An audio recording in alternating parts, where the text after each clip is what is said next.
humble, and again, another demonstration of that cultural commitment, because we don't believe in leaving anyone behind. Right. So thank you for making sure that we knew who exactly was among us today. So when you mentioned this grant, that's the way you got it done. That's how you were able to do the documentaries and everything. Absolutely. One thing that I should say, I have a broader reason for writing the book too. Because I know what happens to Black history. We all know that it frequently gets lost or stolen, obliterated. And we have a very good example of that in our town in Enfield. There was a Black congressman whose name was James O'Hara. He was the first Black congressman elected after Reconstruction. How many of you knew that? His one person. He has been really forgotten. But he lived, where would you guess? In Enfield. In Enfield. None of us had ever heard of him. We thought that my husband, whose name was Reed Johnson, was the very first Black person to run for political office in Enfield. That was said in the 60s, and it was said about him, and we said it about him. We knew nothing about James O'Hara. The only history of that town and that county that I read was by a man named W.A. Allen, and he said that when it comes to the period after Reconstruction, well, actually after the war, I'm sure you know, that the ignorant element took over, and the less said about it, the better. So we knew nothing about James O'Hara, and that was one of the reasons that I wanted to write this book, because we know that in 75 years, if we don't put it down and document it, that it probably will be forgotten. So that was the big reason that I wanted to write this book. Much respect. And not only would it be forgotten, but the prerequisite of that forgetting is because most often there are intentional efforts to omit our history and our contributions. Distort it. A distortion. I'll take credit for it. Absolutely. Because James O'Hara started a newspaper in Enfield. During my time, it was run by a white publisher. And it was a very racist paper. It was very widely disliked. So I don't know how that happened, but our history gets stolen, and our institutions and our land. So it's an old familiar story. Old familiar story how one of the things I know Baba Zayed also mentions all the time about the traditional Black radical movement. We all know that that's where that real, authentic work comes from. Like from what you've done and those who are boots on the ground. And to me, it's never surprising when I find another warrior, because they're not ever presented to us. In fact, there's always intentional effort to stop and block those type of individuals. And we have people in communities everywhere who gatekeep white power structure. But we have to always remember, right, Doc, that we also have people who are gatekeepers and protectors of our culture and our history. Yes. And clearly you are one of them, right? And all of these individuals. Much thanks to that. And so what exactly is in the book? What's in the 9 Whistle? Well, Let's talk about that. the three writers, the three women who wrote the book, talked about themselves and growing up in Enfield and having the experiences of going to school and all of that. And I think perhaps we might just look at, I could pull out some of the pieces to talk about what's in it, but I'd like us to actually hear some of the the material that's in the book. And if Tanya could join us, So we will do that, because it's whatever you want. is that what you want to do now? Well, I think that would be a great time for that, right? Because we have this gift, guys, and we can hear some of it. We're gonna do a few readings for you. And then you will be able to, if you haven't already purchased your book, at the end, you can purchase a book. If you do have a book, you can open it up and you can follow along with us. So I would also like to introduce Miss Kellia Cofield, because she's going to be one of the readers. Tanya Watson. Watson, oh, definitely no disrespect to this. Tanya,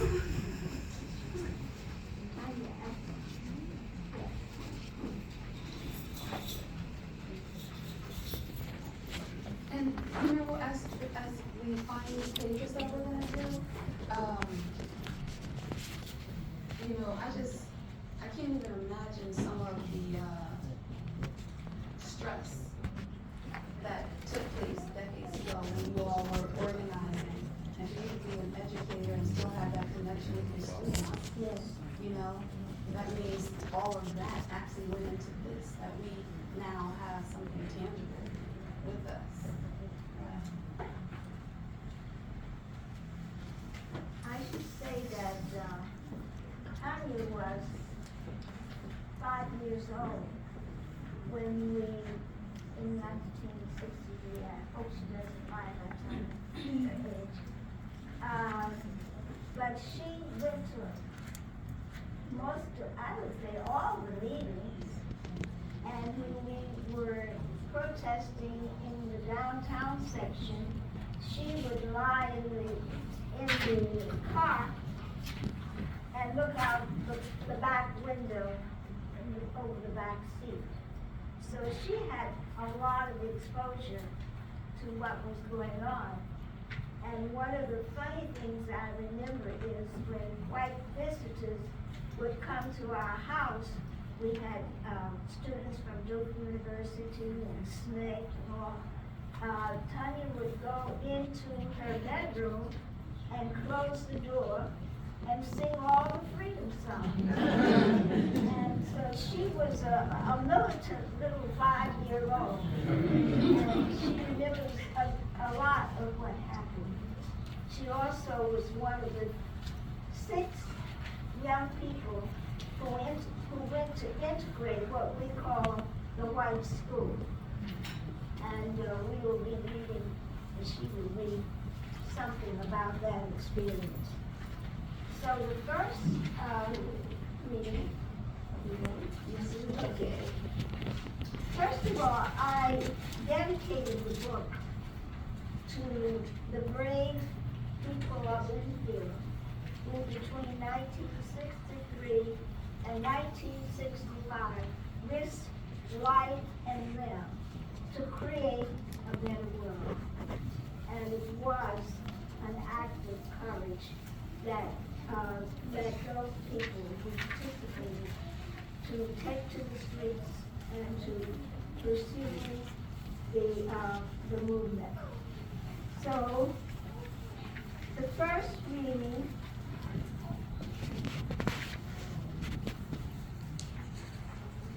is in part 1, the part that I wrote, and it frames the book and sort of sets the tone, sets the stage for what happened.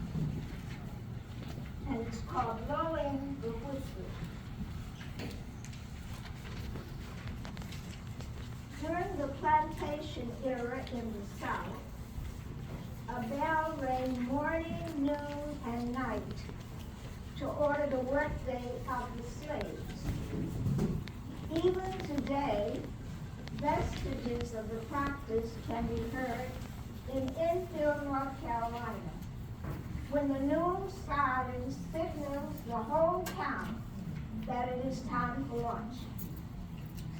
The siren is also used to alert the all-white volunteer firefighters and emergency responders that there is a fire or an accident on Interstate 95. After World War II, Enfield officials began blowing the whistle at 9 o'clock on Saturday nights as a signal for black people to leave the downtown area. Violators of the curfew were subject to arrest. The sound of the whistle reached every corner of the town. Unfailingly, when it blew, it commanded everyone's attention. I'll read the second portion. I'm reading from page 222. I'll start with the second paragraph. And even though my grandfather, and let me just say this, I'm a fasting person right now, y'all, so I haven't drank water in a while. So if I have to clear my throat as I go, please excuse me. And even though my grandfather was able to overcome obstacles to build the family house, there were still major differences between the section of town where we lived and the section of Enfield where the white people lived. There were paved streets and sidewalks in the predominantly white sections of town, which began just 2 blocks west of our house. Some of the streets that ran through the white sections also ran into the black neighborhoods. However, the pavement ended on the sections of the same streets where the black families lived. That meant the part of Dixie Street that ran in front of our house was frequently dry and dusty during summer. To combat the dust, my grandmother would close the doors and windows to keep some of the dust out of the house. At other times, Dixie Street was muddy and had large holes filled with standing water after a rainstorm. Occasionally, someone who worked for the town of Enfield would drag the large plow over the street to make it smooth again. Eventually, during my teenage years, town officials decided to pave Dixie Street and add sidewalks. And although several feet of our front yard was replaced with sidewalk, the neighborhood looked much better. And my grandmother no longer needed to close the doors and windows to keep the dust out. And of course, it was also much safer to walk along Dixie Street than it had been. That was a reading from Cynthia Samuelson's part 2. And Cynthia was a student. I think she was a senior in high school during the time of the protest of 63. Now I'm going to read a section from the part I wrote, part 1, and it relates to what happened across the street from my house after the newspapers ran the story about my having filed a suit against 14 officials in the school and in the government of our town and county. In the beginning of July, after the lawyers filed Johnson versus Branch, headlines of newspapers across the state informed their readers of the lawsuit. Late in the evening of July 4, 1964, the Ku Klux Klan burned a 17 by 8-foot cross wrapped into bath of cloth on a lot across from our Whitaker Street home. While the Klan had burned many crosses in our community since our movement began, it was the biggest cross of them all.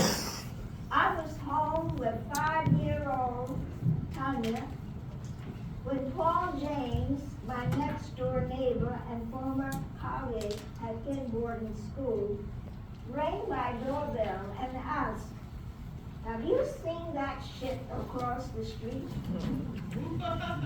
I looked across Whitaker Street and saw a huge cross with flames licking toward the black sky. It could set the tree and and underbrush of fire.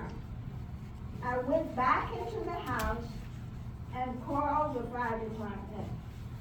I picked up my little 5-year-old and walked to the porch between the garage and the house that we call the breezeway. From this position, I had a clear, straight view of the burning cross.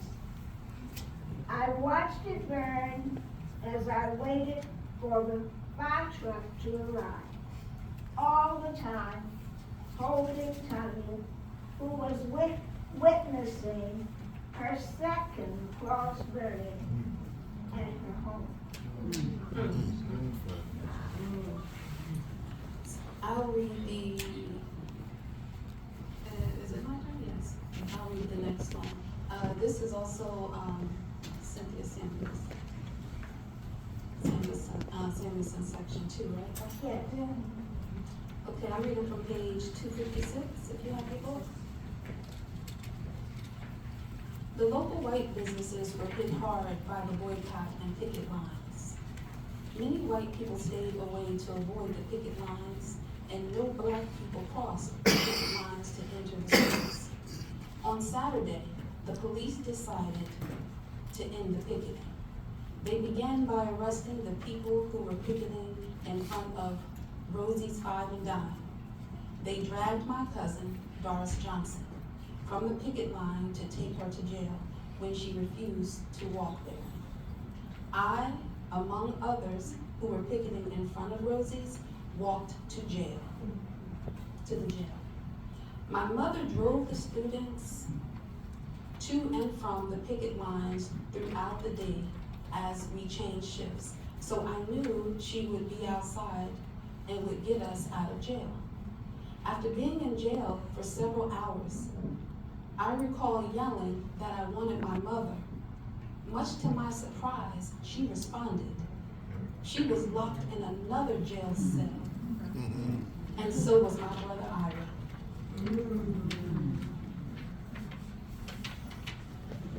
I'm going to be reading pages 167, starting with what are white people.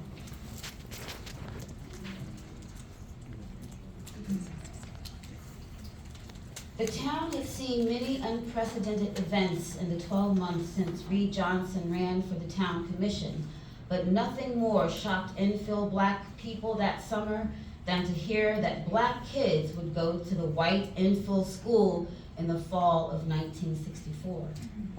Wherever we went during the hot, humid August days, someone would inevitably say to my daughter, "I hear that you'll be going to school with white people." And often she'd ask me, "Mama, what are white people?" I pointed to the white people who were helping us and said, Buddy Teeter, a Duke student, and J.V. Henry, a SNCC worker, are white. And continuing on page 168, by the end of the summer, 6 black students had signed up to integrate the former all-white infill graded school. 3 elementary students were Pamela Ward, Tanya Johnson, and Victor Marrow, who were all 6 years old. The 3 high school students were Ira Dell Sanders, Beverly Bailey, and Cornelius Tillery.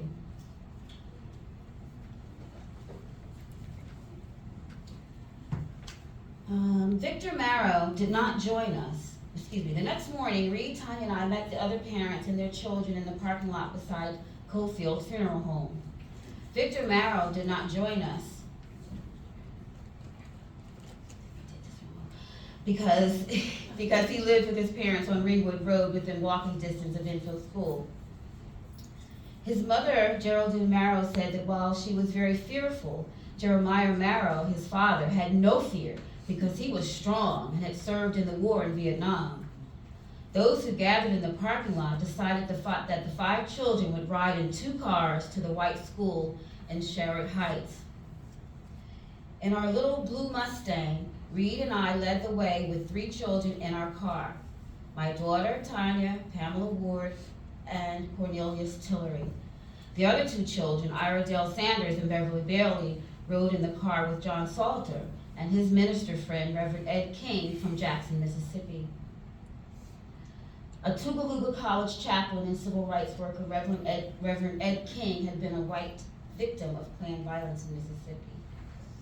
I read too much, but I'm gonna read this one. We drove down Burnett Street, turned onto Sherrod Drive, and before I knew it, we were in sight of the school. 2 infill police cars were parked at curbside. Lined in front of the large 2-story brick structure were dozens of white adults, not yelling or catcalling, but standing, stony-faced and silent. They stood as witnesses to the desecration of this beloved citadel of the white community. Scores of curious younger white faces peered from the upstairs windows of their classrooms to gape at this historic event. As we parked in front of the school, 6-year-old Tanya looked at the crowd and soberly remarked, "Now I know what white people are." Yes, ma'am. Sure. Thank you very much. So, you've heard some of what's in the book, right? And, there's a saying of, when people give you wisdom and they share their experience, those are jewels. So there's been jewels provided, not just today from our Queen Mother, but within this book. There's a lot of things I'm hearing in there as I listen to your daughter read, and as I read and you read, and as I watched the documentary. And it just automatically takes me to that place of the spirit that comes over you. And we have Larry's back there, and there's other activists in the room I've seen all the time. Some of you, I don't even know your names. I just see you on the front lines. You see I'm looking at you, brother, right? Okay. So, there's that spirit that comes over you when you do the work of the people. That's the work of the people. So we're really, really excited about it. What, when you're doing it, you're gonna be threatened. Sometimes you lose jobs, or you're blocked from ever getting jobs, so you have to start your own business. Yes, beautiful. Or you have to create your own businesses even to survive because it's rough. So, what is relevant? What's the relevance today based upon this book? Because I can go there with you, but I would like to hear from you. How is it relevant to today's times? Well, We could talk about some of that. when we participated in Enfield, we thought that the world was changing. We thought that, after the Civil Rights Bill was passed and all of that, we felt that the problems of black people they would be resolved, that life was going to be different. But we found out that what was given to us, or what we had achieved, that there were other forces on the other side that were trying to undo it. Mm-hmm. And I think ever since the 60s, I used to say, they've done everything they can to try to make people forget the 60s that they ever happened. So it's quite relevant. It seems that we don't really resolve things, that people just find another way to make things stay the same. Like music. When the people in Enfield gave up the theater, they closed the theater down when we started picketing it. They closed the schools. They took their kids out of the school and sent them to a little 3-room building out about 2 miles from town. They just did not want to see a just, equitable community. And they would suffer themselves rather than see people that they feel were not worthy. They would suffer, they would give up, the theater, their schools. And then they found if they had enough money, they could buy, if we moved in somewhere near them, they could find another home. Mm-hmm. It's very ironic that so many people move from Enfield to a section called the Pines, and they found out, they can't vote in Enfield. So now they have all black councilmen, black mayor, the whole government. Now they're trying to find a way to get back in. And I think that's a pattern. It's a pattern. That is, so we have to constantly be on the alert to try to survive, to overcome, and to change. We have done, our people have been at the front of all of the rights movements. Talk about it. Yes. Yes. After, the black liberation movement in the 60s, and we got the women's movement, we got the gay people's movement, the disability, the immigrants. But where did it start? It started with the black liberation, the civil rights movement in the 60s. So it seems as if we suffer most. I guess that's one of the things that pushes us. But it's something inside us, something in our culture. And we, haven't tried to be millionaires. I don't think that's in the general vision of most black people. We just want a decent life, a job, and we want to support our children, educate our children. We don't ask for a whole lot, but we have given so very much. So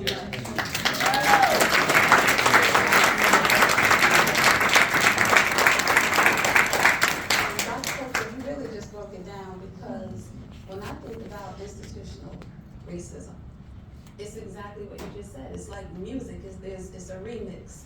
It's always the same song. They'll change it a few decades later, but it's the same beat. It's the same thing. And that's what racism is.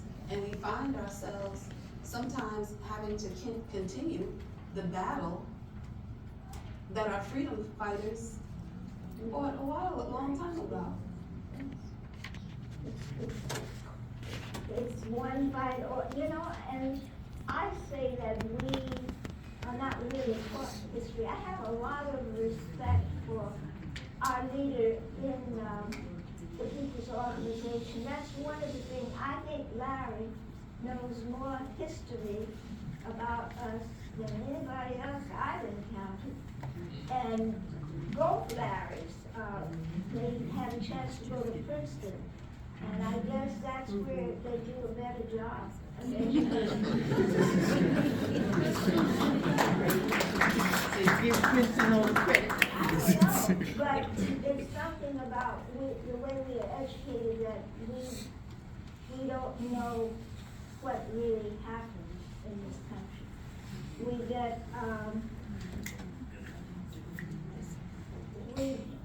we just get little bits and little pieces. Right. So I think I'm moving away from the question. No, that was not really a question. I was vibing with you because you got me excited, and I had to say, no, Kellia, just sit here. We're having our nice conversation. Because when you were talking about the fact that it's always switched up, but it remains the same as in terms of the upheaval that we have to go through in order to achieve the progress. And when I think about some of the relevance in your book, is exactly what you said, especially now with this new administration we have, right? And the attack on diversity, equity, and inclusion. When Marcella spoke, she mentioned the fact that the black parents that I've worked with, we literally created equity positions in an equity department. So you're right, we have done so much since the civil rights movement and prior, putting up resistance. We already did the libation, but we know that we honor our black revolutionaries. I'll say that. I'll just keep it right there. We honor our black revolutionaries.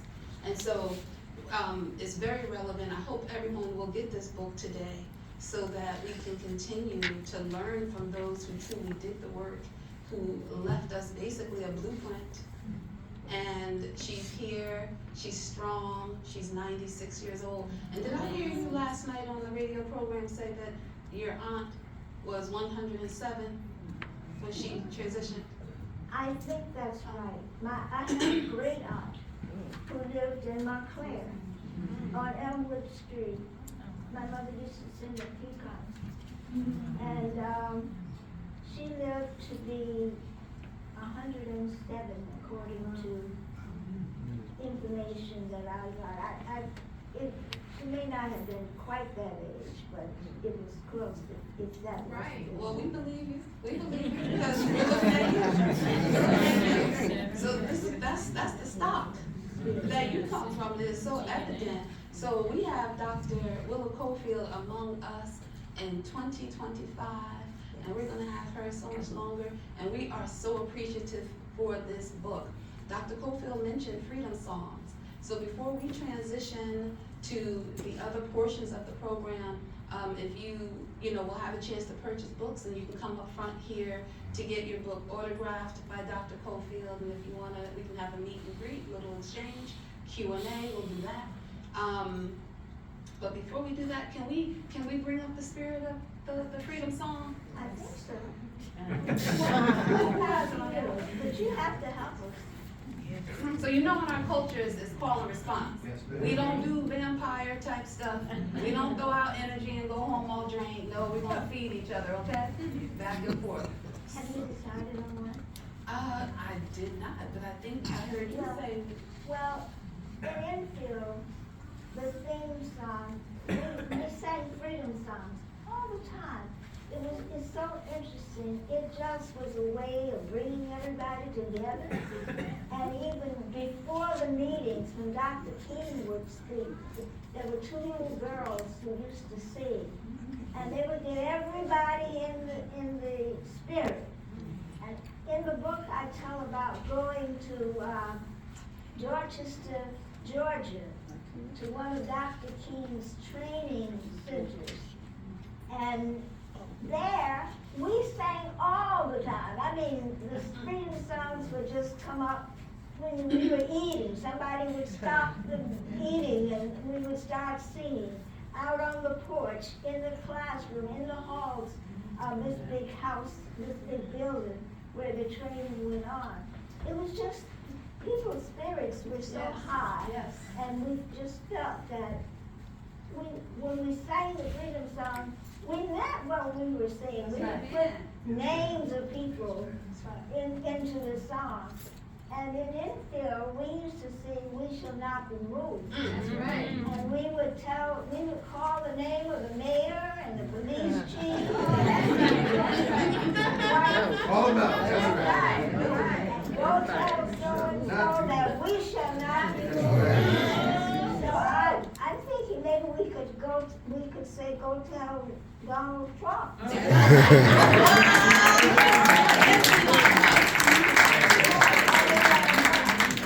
we can get a little spirit about that, right? Because when we sing it and it sounds like a funeral dirge, you know, that's just discouraging. Yeah. Let's sing it with a little, and we would clap, and it was just a wonderful expression of unity and spirit and determination that we want to fight to win this battle. So we should stand, right? Well, I already told y'all I cannot sing, and you heard a little demonstration earlier. But Sing good, sing it. Get it started. who was that? We shall not be moved. We shall not be moved. Just like a tree planted by the water. We shall not be moved. One more time,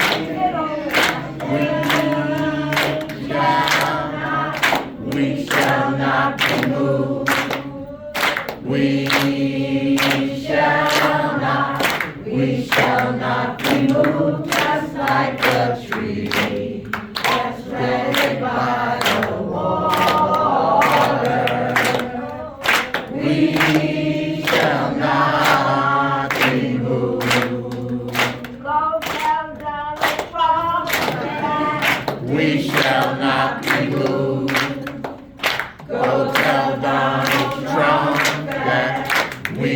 shall not be moved, just like a tree that's planted by the water. We shall not be moved.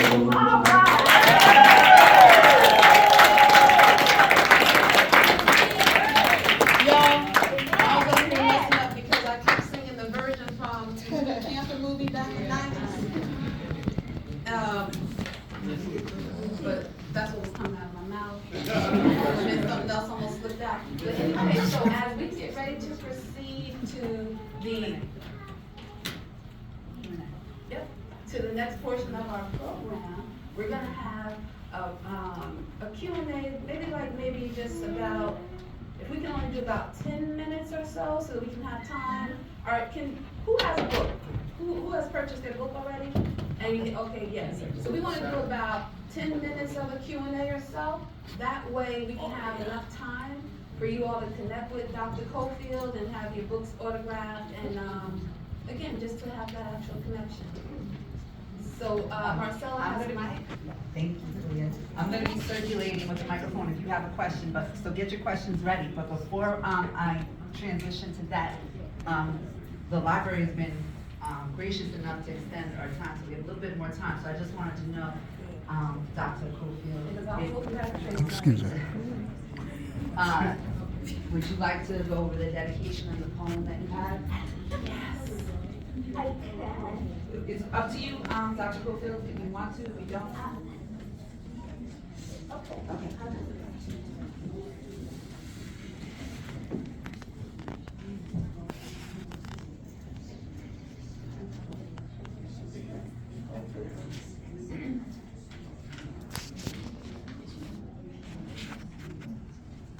I told you that was dedicated to great. How many of you have heard of Margaret Walker?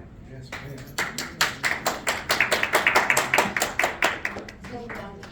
I'll go. Amen. I'll go. Amen. Amen. So that means I'm asking for your attention. If I hear some conversation back there, since we kind of just shifted just a little bit, and I don't know how loud this mic is from back there because I saw somebody shaking their head. So please know that Dr. Cofield is speaking to us at this time. And I thought, well, I'm very proud of the fact that we are part of the Margaret Walker series that the University Press of Mississippi publishes. And I thought to pay homage to Margaret Walker, that I would just read, not the whole poem because it has so many verses, but just 3 of them. And the poem is called For My People. Yes. And here is the way, these are the verses that I selected.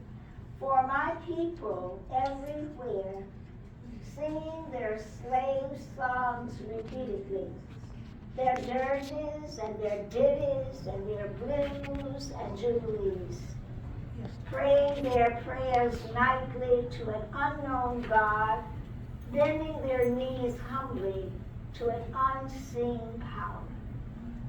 For the cramped, bewildered years we went to school to learn, to know the reasons why and the answers to, and the days when,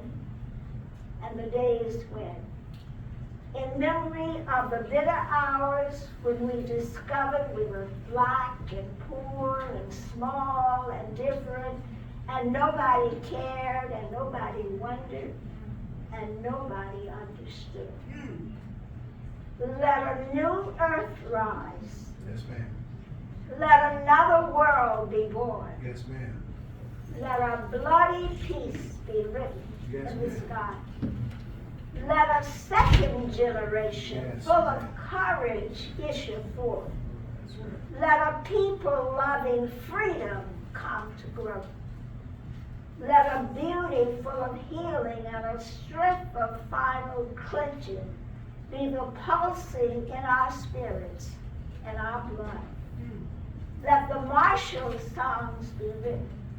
Let the dirges disappear. Let a race of men Now rise and take control. Sure.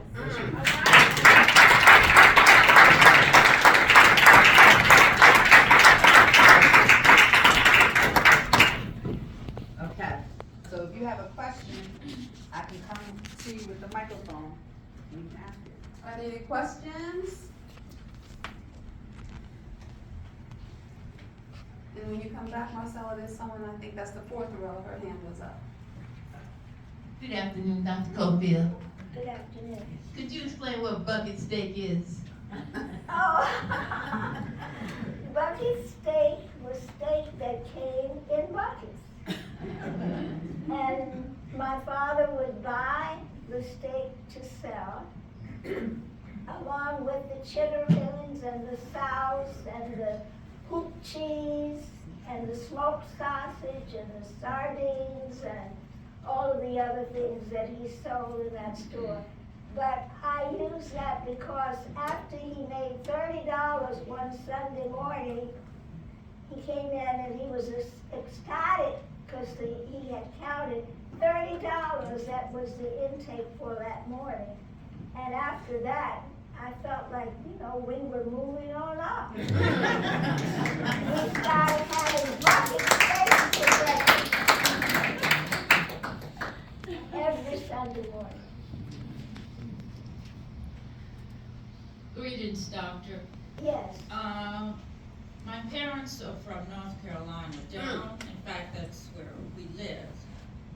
And the publisher for the Carolina Times, what was his name? Louis Austin. Oh, okay.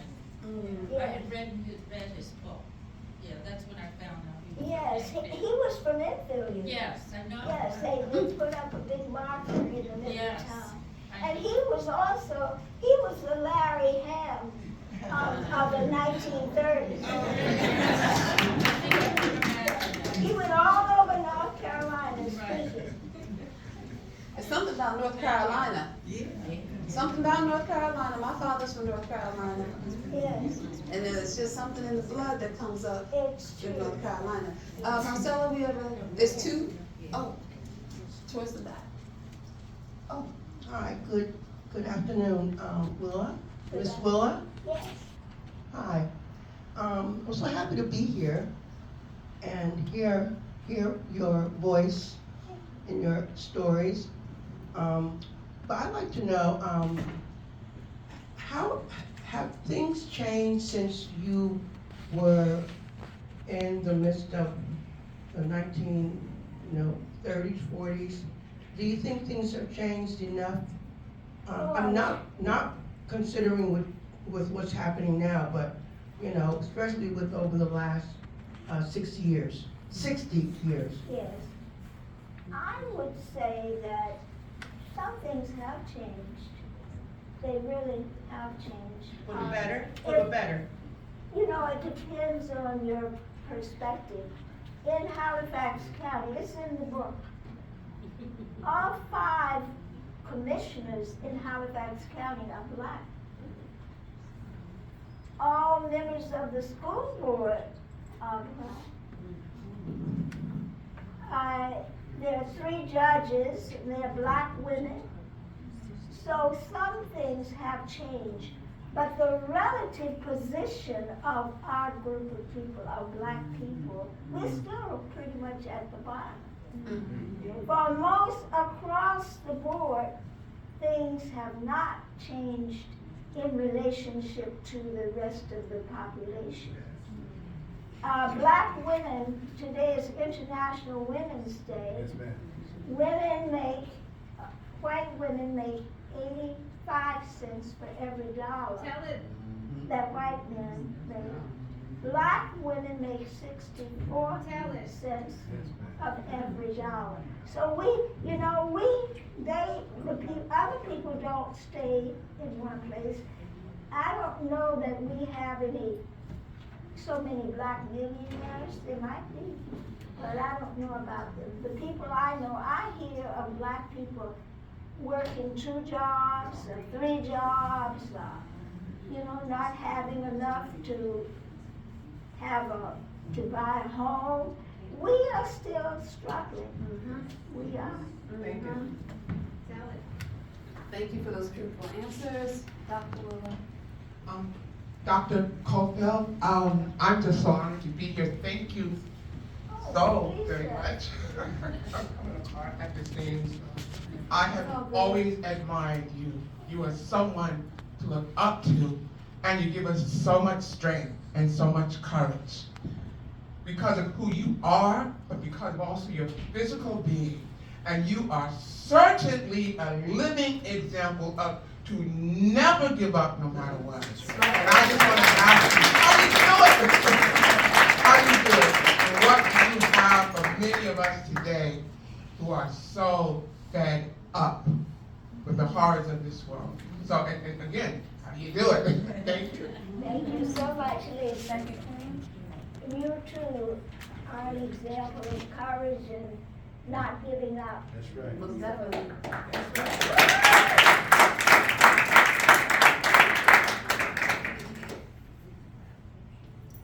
So she was asking, how do you do it?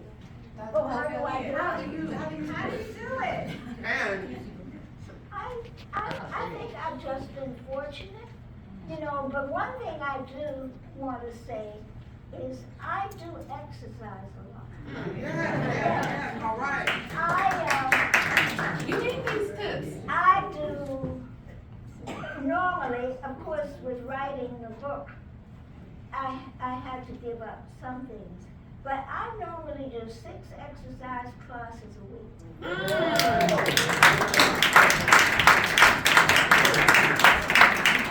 And you know, I'm retired, I don't work. So I don't have a regular job. But I think that's very important.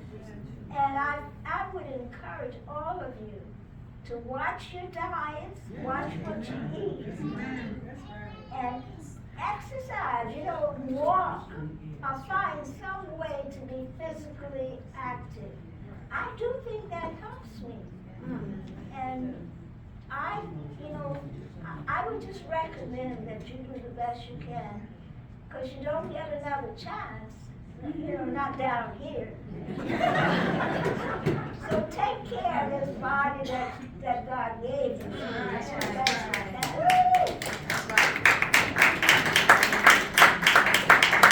And I think staying active, I think, you know, being with good people like the ones I am with today, and the ones at POP and whatever, I think that's helpful too. Yeah.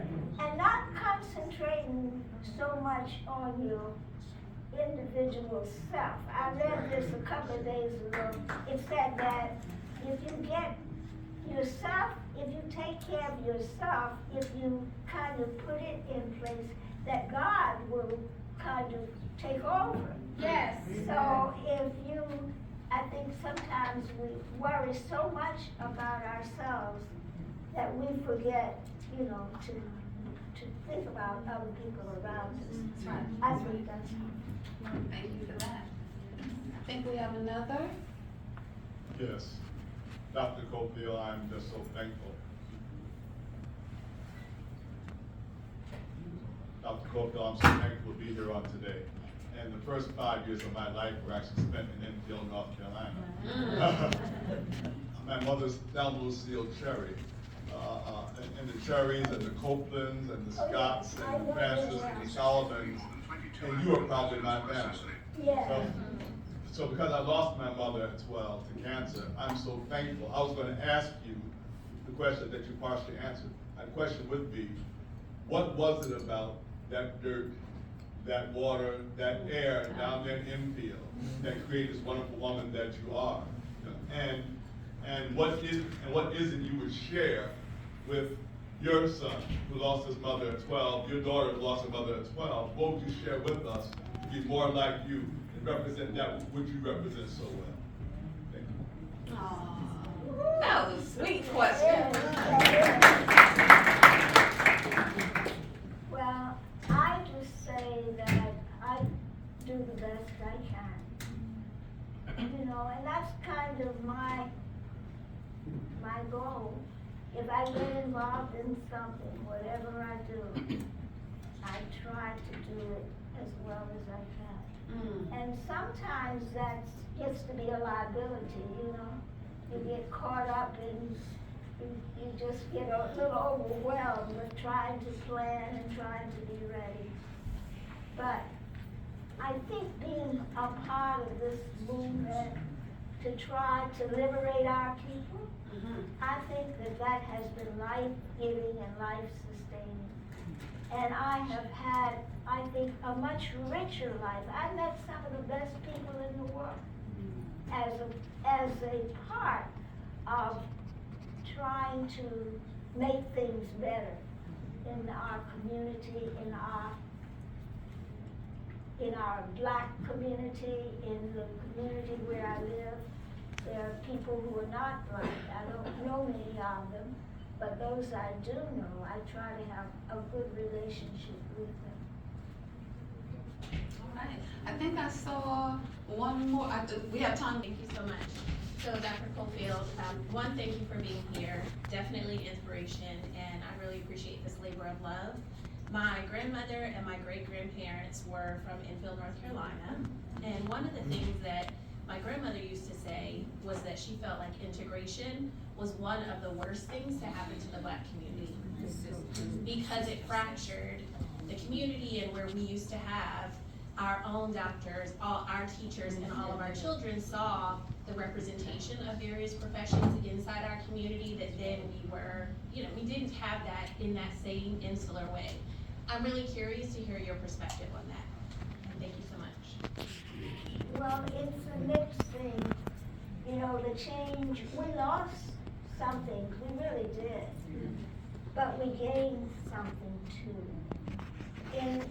In our town, my father had a business that did well. And he knew that if things were integrated and people had a chance to use other services, that he probably would not thrive. And it happened that way.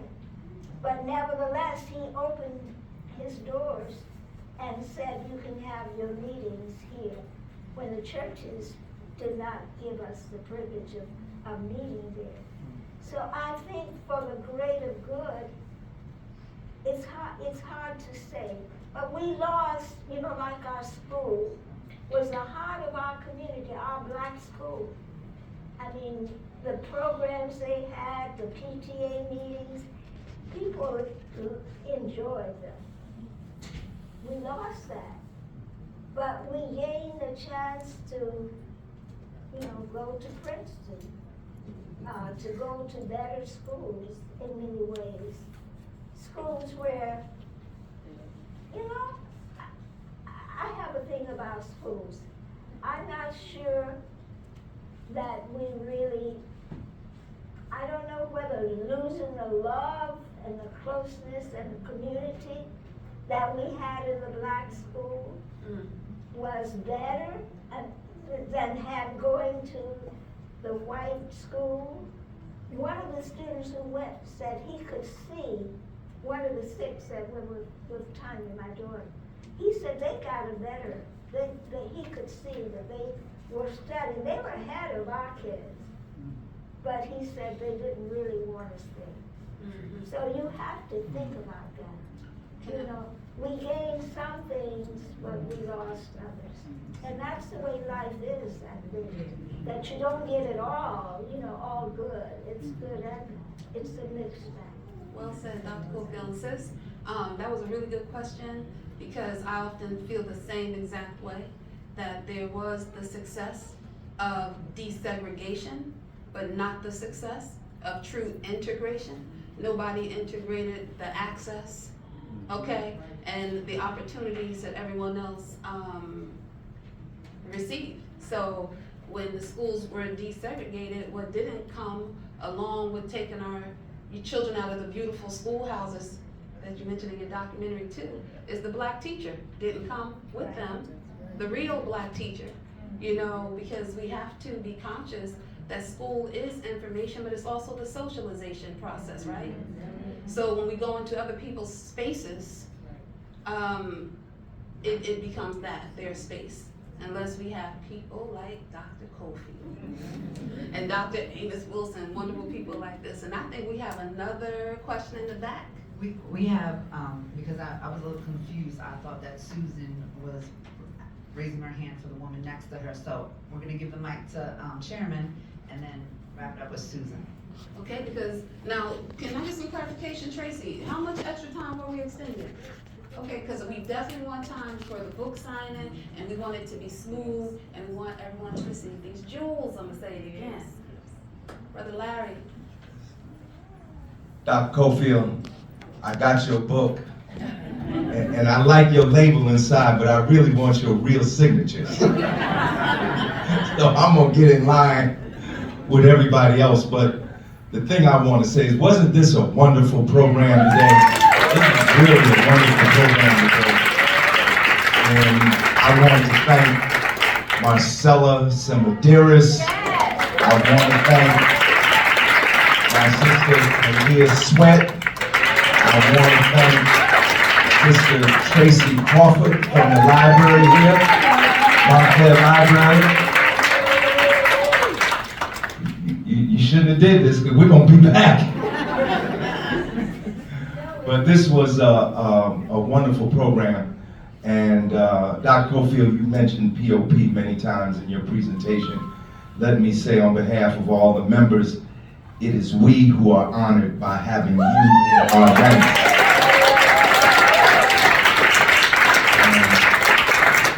Dr. Cofield, when you sang the freedom song, "We Shall Not Be Moved," you mentioned Donald Trump. May I announce the demonstration that we're going to have on Wednesday against the Trump-Musk regime? Absolutely. Thank you. That's right. What did I say, Monday, Lord?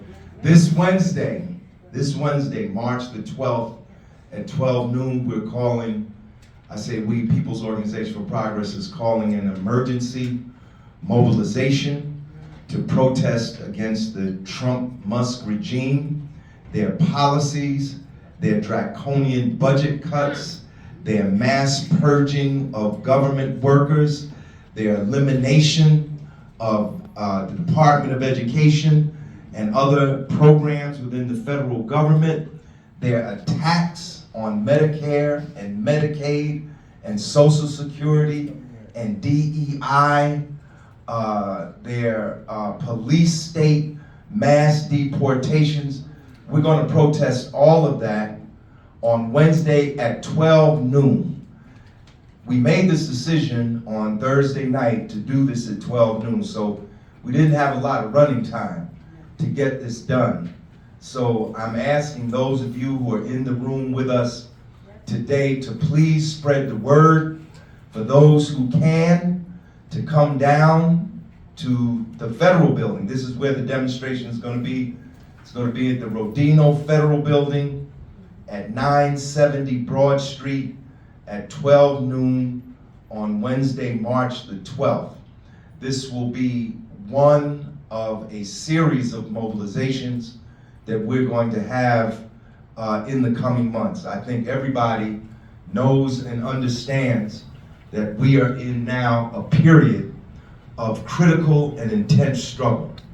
And it is time for us to really close ranks like our brothers and sisters did in the Cofield generation, to close ranks and to fight back. Also, I want to mention that we are calling a People's Convention. We're calling it the Martin Luther King's People's Convention for Justice and Resistance. It's going to take place on Saturday, April 26th, beginning 8:30 a.m. at the Essex County College in Newark, New Jersey. It is free, it's open to the public. We're calling this convention to put together a people's agenda. Because, yes, we want to fight what Trump is doing, but we don't just simply want to return to the status quo. That's right. Because that wasn't heaven either. You know, so we want to put together a people's agenda to help guide us in this struggle for the months ahead. So Just once again, Dr. Cofield, it's such an honor for us to be here today. It's an honor for us to get your book. And you know, I got so many pictures of Willa. She's not just a writer, she be out there agitating. You know, she has spoken at the demonstrations and spoken at the rallies and will do so in the future. So thank you very much for this gift to Black people. Your book is a gift to not just Black people, but to all people who are struggling for justice. Thank you, Bob.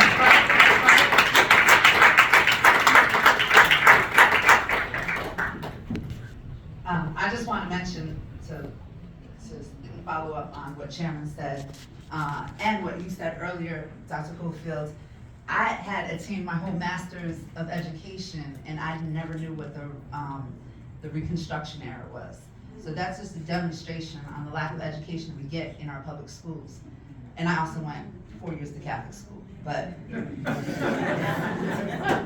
I just wanted to say that. And I also wanted to say that we do have a table with pamphlets about the organization in the back and a sign-up sheet if you want to get on our email list, because we meet every Thursday night, sometimes 4 hours, but you know, you need to meet and you need to stay connected that much to get this work done. So please, I encourage you to check it out. And I'm gonna ask. Well, what was that, the last question, or did? Susan, you said no, right? Is there one more question? We got time for one more question. Trevor, go ahead, Trevor. Building off the previous question about the loss of having Black schools, what do you think of, Dr. Cofield, of the reemergence of freedom schools here in our, like, for example, just a few towns over, we have maps of freedom school in Maplewood, South Orange, and everywhere I go, I'm seeing more and more freedom schools are starting to pop up. I know there's the W.E. Du Bois Freedom School in Philadelphia. They sound good.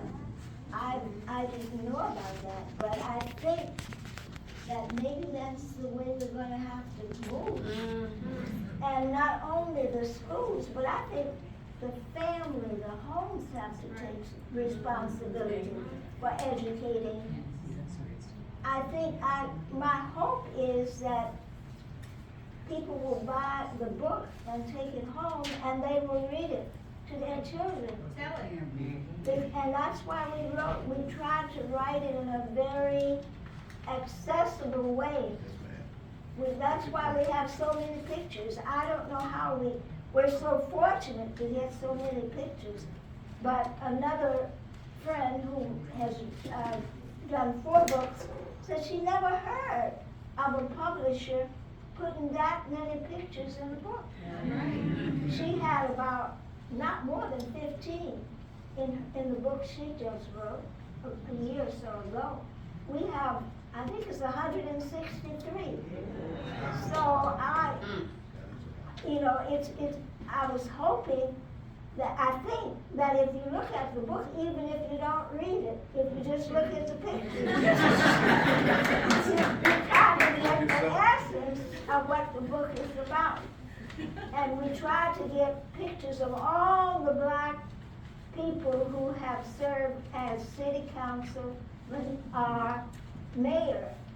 And that shows, I think, some of the work, the results of the work we did in the 60s. Yes. When we did the voters movement, the Halifax County voters movement.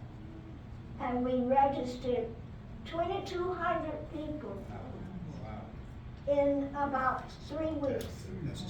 Because before we had that movement, only about 15% of Black people were registered. Tell it. Okay, just give us a moment to get Dr. Cofield situated at the table.